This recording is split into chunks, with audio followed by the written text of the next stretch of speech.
Capítulo 48. A honestidade é a estratégia mais desconfortável. Ele só pode estar me zoando. Estou aqui, toda preocupada e tentando descobrir como não destruir a nós dois, e é assim que ele vem falar comigo? Meu nervosismo desaparece em um segundo, e agora estou apenas irritada.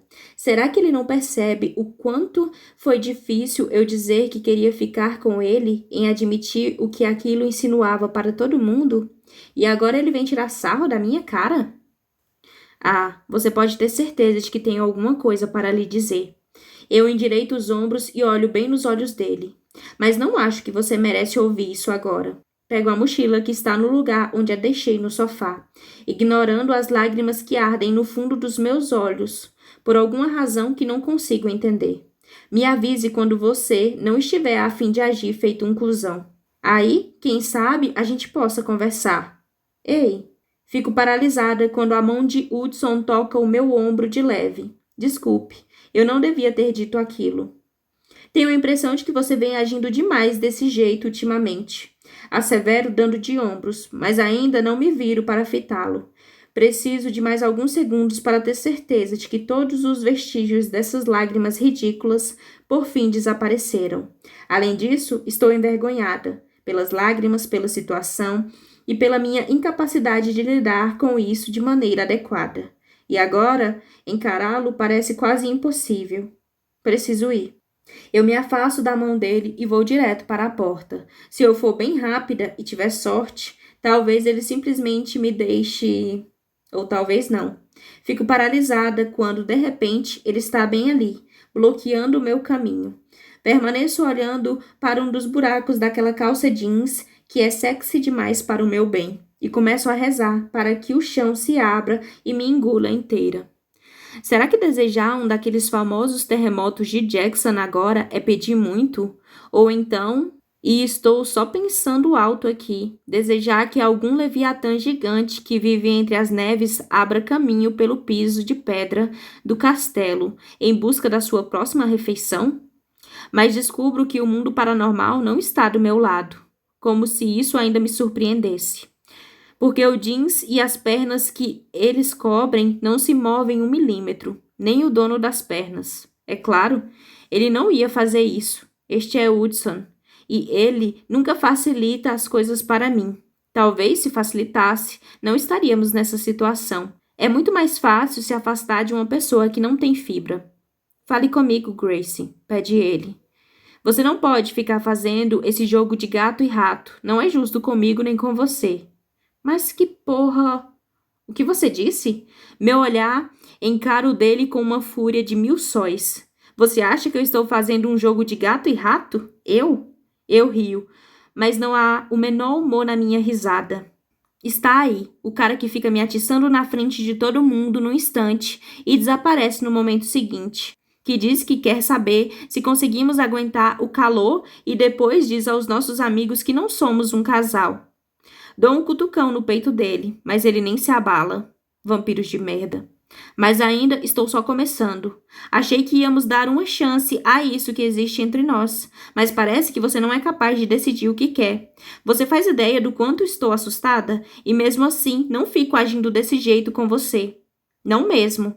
Você passa o tempo todo olhando para Jackson à procura de ver a reação dele, toda vez que toca em mim.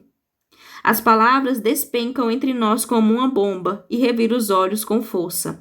É claro que estou de olho nas reações de Jackson. Ele é inocente nisso tudo. Porra, e você acha que eu não sei disso? Por que acha que saí daqui para buscar o sangue para os vampiros? O queixo dele se retesa com tanta força que tenho a impressão de que ele vai rachar um molar. Amo meu irmão, mais do que jamais você vai conseguir amar. Eu morri por ele, mas não vou morrer por ele outra vez. E isso que você está fazendo comigo, Gracie, você está me matando aos poucos. Ele suspira, passando a mão pelos cabelos, frustrado, e deixa as pontas espetadas em ângulos esquisitos. Isso devia deixá-lo com uma aparência ridícula, mas na verdade faz com que ele pareça vulnerável. Talvez Hudson tenha tanto medo quanto eu da intensidade entre nós. Assim, inspiro o ar e decido arriscar. Está com medo, Hudson? Seu olhar se fixa no meu por tanto tempo que não sei se ele vai dizer alguma coisa, mas o peso da resposta parece ficar intenso demais para ele carregar sozinho, e ele se senta nos degraus logo abaixo de onde estou, apoiando os braços sobre os joelhos e replica com a voz embargada, mais do que jamais conseguiria imaginar. E agora consigo ver as cicatrizes. Esse pobre garoto. Todas as pessoas que ele já amou foram tiradas dele. Por que isso deixaria de acontecer com a sua consorte? E ele me deixaria ir embora, sem lutar. Tenho certeza disso. Se eu dissesse a ele que queria ficar com Jackson, ele sacrificaria sua felicidade para que eu pudesse ser feliz, para que Jackson pudesse ser feliz. Engulo em seco quando percebo que ele merece saber que isso não vai acontecer. Com a voz suave, conto a ele. Jackson disse que não se opõe, logo antes de ir embora. As sobrancelhas dele se ergueram num movimento brusco. Ele disse isso? Disse. Confirmo com um aceno de cabeça. E como ele também merece saber disso, acrescento.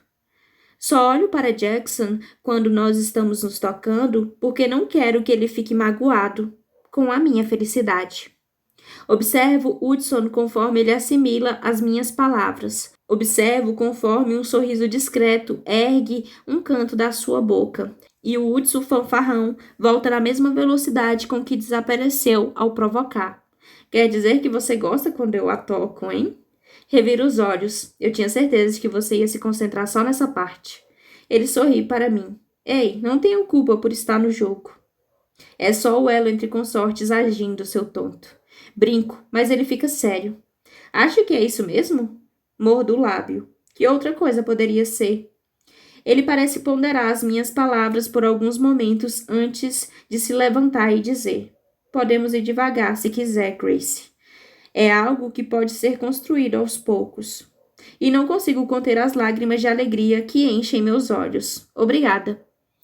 Ele me puxa para um abraço, com aqueles braços longos envolvendo os meus ombros e puxando a minha cabeça para junto do seu peito, enquanto eu tento não me deixar afetar pelo cheiro bom que ele tem, assim, de perto. Um aroma de sândalo e gengibre morno, de âmbar e uma lareira acesa, de segurança. Sussurra a voz no fundo de mim. Quer assistir ao restante do Império Contra-Ataca? Ele convida. Não tem nada que eu queira mais do que isso, admito. Em seguida, fico nos imaginando naquela cama imensa e sexy pra cacete e completo, no sofá. Hudson dá uma risadinha, é claro. Mas quando ele entrelaça nossos dedos e me leva até o sofá, não consigo deixar de me perguntar se ir devagar vai aliviar a pressão ou se vai simplesmente fazer com que tudo exploda. Capítulo 49. Mordendo o grandalhão. E então, como foi a noite de ontem com Hudson? Pergunta Macy enquanto estamos preparando os itens que vamos levar para a cidade dos gigantes na manhã seguinte. Sabe como é, se quiser confirmar o que sua prima imaginou e coisa e tal? Pego uma camisa e a dobro guardando-a na minha mochila. Não aconteceu nada, nós assistimos a um filme. Em cima ou embaixo das cobertas? Ela pisca o olho para mim e solta uma risada abafada. Foi no sofá. Esclareço. Mesmo assim, minhas bochechas esquentam quando me lembro de como ele me puxou para junto de si, com aquela mão grande cobrindo a minha, que estava pousada sobre aquela coxa musculosa. E mantendo sua palavra, ele passou a noite inteira comigo e não tentou nada. Bem, pelo menos até o fim do filme, quando tivemos uma briga sobre o motivo pelo qual a princesa Leia não conseguiu admitir que amava Han Solo, até ser tarde demais. Em um minuto, estávamos simplesmente assistindo ao filme juntos. No minuto seguinte, estávamos trocando farpas por causa de uma personagem de ficção. Em um minuto, estávamos na friend zone. No minuto seguinte, a única coisa em que conseguia pensar era rasgar as roupas de Hudson e pular com ele no meio daqueles lençóis incrivelmente sexy. Em vez disso, dei uma desculpa e voltei correndo para o meu quarto, o mais rápido que pude. E a última provocação dele ainda ecoava nas minhas orelhas. Quando você mudar de ideia, vou estar por aqui. Se eu mudar de ideia, retruquei. E ele riu. Ele teve a audácia de rir. É um palhaço mesmo. Não saí correndo porque estava assustada. Ou melhor, não somente porque estava assustada. Corri porque, se o calor da nossa discussão servir de indicador para algo, fico receosa do que podemos incendiar se ficarmos juntos de verdade. Ou talvez, uma pergunta melhor seja: o que é que nós vamos incendiar? Não sei se estou pronta para isso. Não sei se estou pronta para nada disso. Você parece exausta, comenta Macy com a voz deliberadamente empolgada. Bem, é o que acontece quando você passa a noite inteira acordada pensando em questões do relacionamento.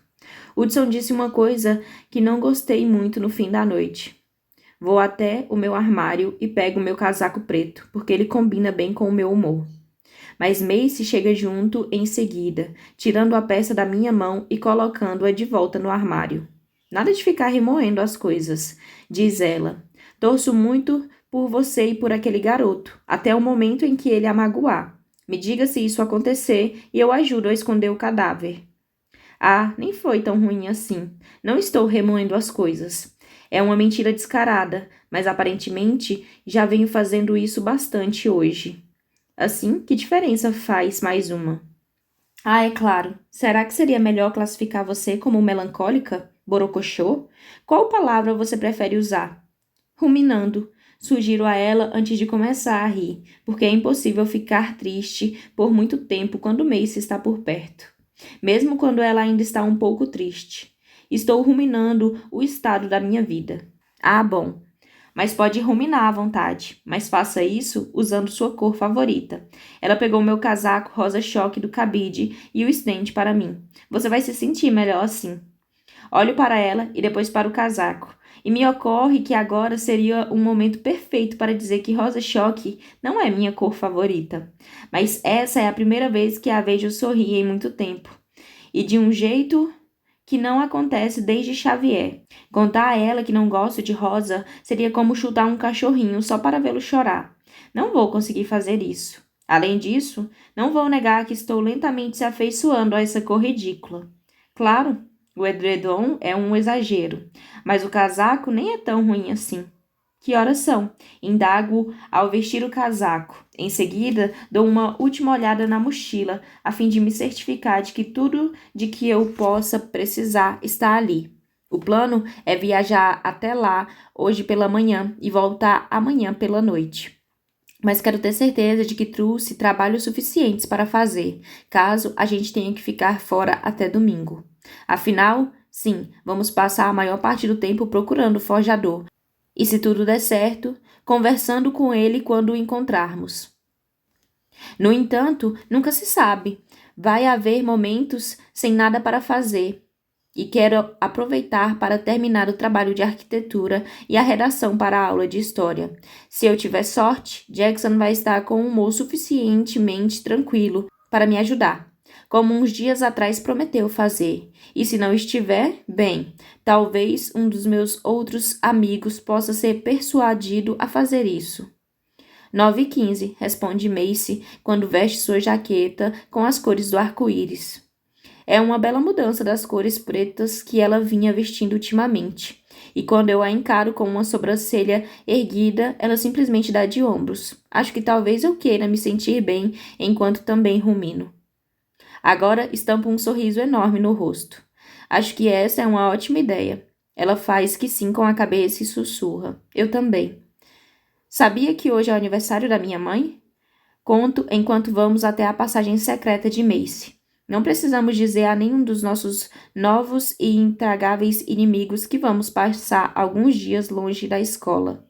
A última coisa de que precisamos é que algum deles se dê conta de que Hudson não está mais no território da Academia Catmere. Considerando as proteções mágicas da Cidade dos Gigantes, todos nós imaginamos que, se Cyrus descobrir que estamos lá, vamos conseguir escapar antes que ele consiga imobilizar a guarda para entrar na cidade.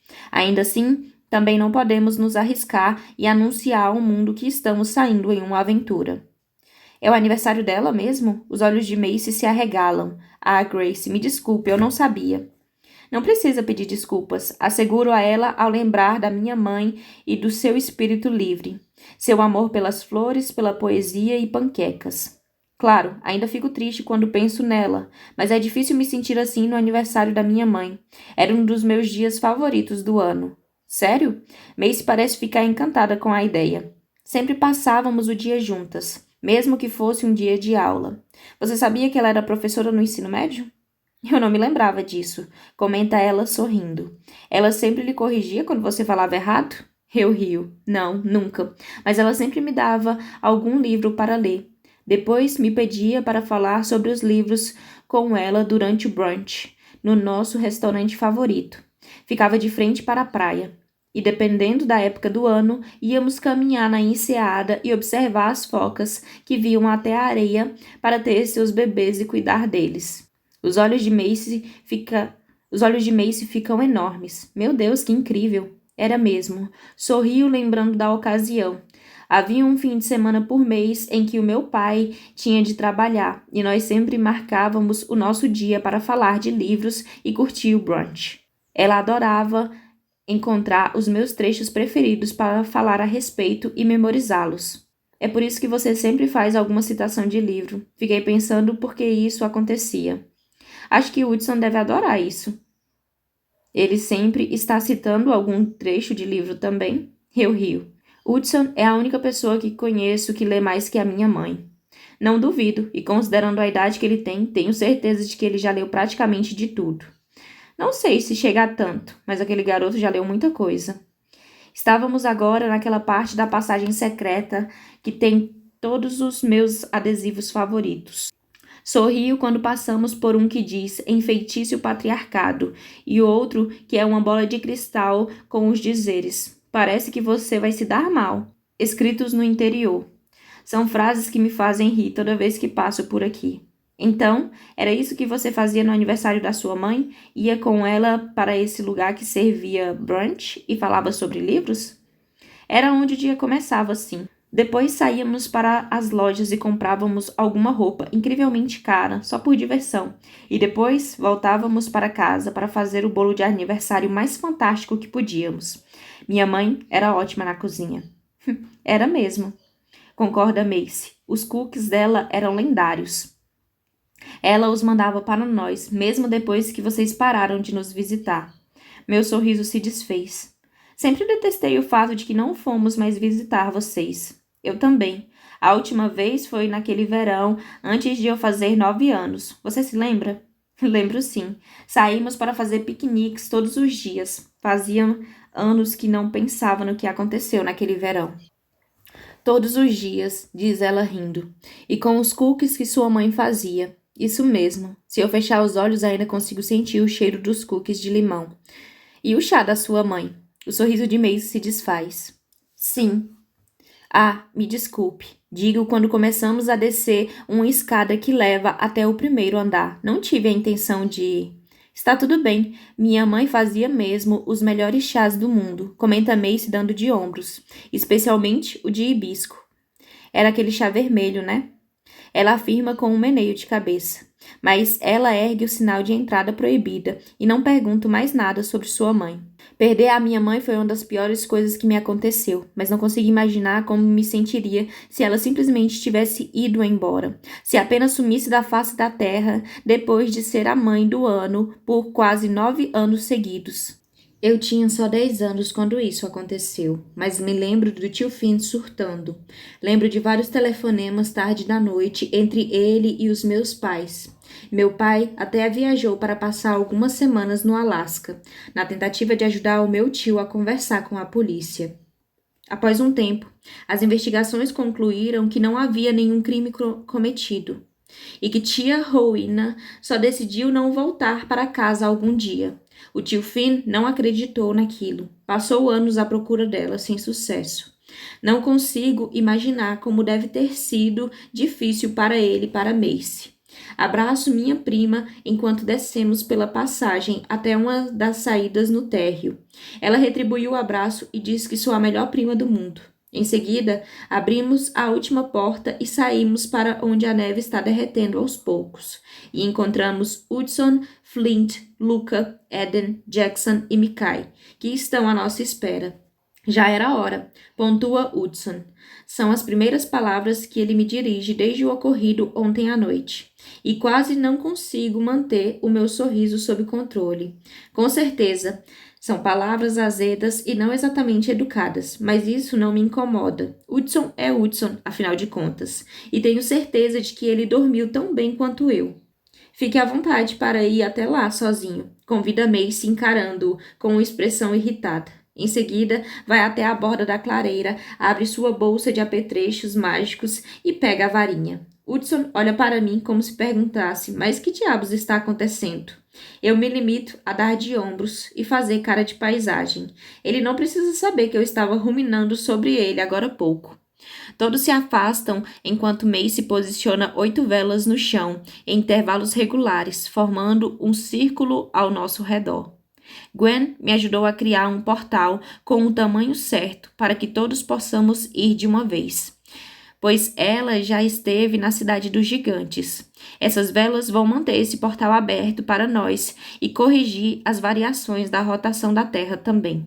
Macy e Gwen passaram a semana inteira praticando a construção de portais, e fico muito orgulhosa dela quando consegue criar esse logo em sua primeira tentativa. Em um instante, estamos em um campo com tufos de gramas visíveis sobre a neve que se derrete. No instante seguinte, estamos deslizando pela terra. As paredes do portal passam por nós com tanta agilidade que me dão a impressão de que estamos em um caleidoscópio brilhante. Estendo a mão e deixo os meus dedos passarem pelas luzes que reluzem como joias. Não me admira que o portal de Macy brilha como um arco-íris. Eu me viro para dividir a alegria que sinto com Hudson, mas ele já está sorrindo. Ele também sabe como isso é especial. Antes que eu perceba, os arco-íris desapareceram e nós estamos no meio de uma floresta com árvores enormes. Os fachos de luz solar atravessam a folhagem densa. Bem, todos ainda estão em pé. Estou de joelhos sobre o musgo que cobre o piso da floresta, porque, aparentemente, ainda não consegui entender como pousar em pé. Hudson ajuda a me levantar, enquanto Macy sorri para todo mundo. Incrível, não é? Definitivamente, concorda Hudson. Você faz parecer fácil. Talvez tenha sido fácil, diz ela, ainda um pouco abalada por causa da nossa conversa de antes. Bem, isso faz com que você seja ainda mais incrível, não é? Rebate ele, e ela se rende como se tivesse tirado uma mão de cartas ruins no pôquer, porque Hudson sabe ser mesmo encantador quando quer. Os dois trocam um high five enquanto o restante do grupo analisa ao redor, e eles percebem que, ainda que aquele portal tenha sido espetacular, nós ainda temos um problema, porque não há nenhuma cidade de tamanho normal ou gigante por perto.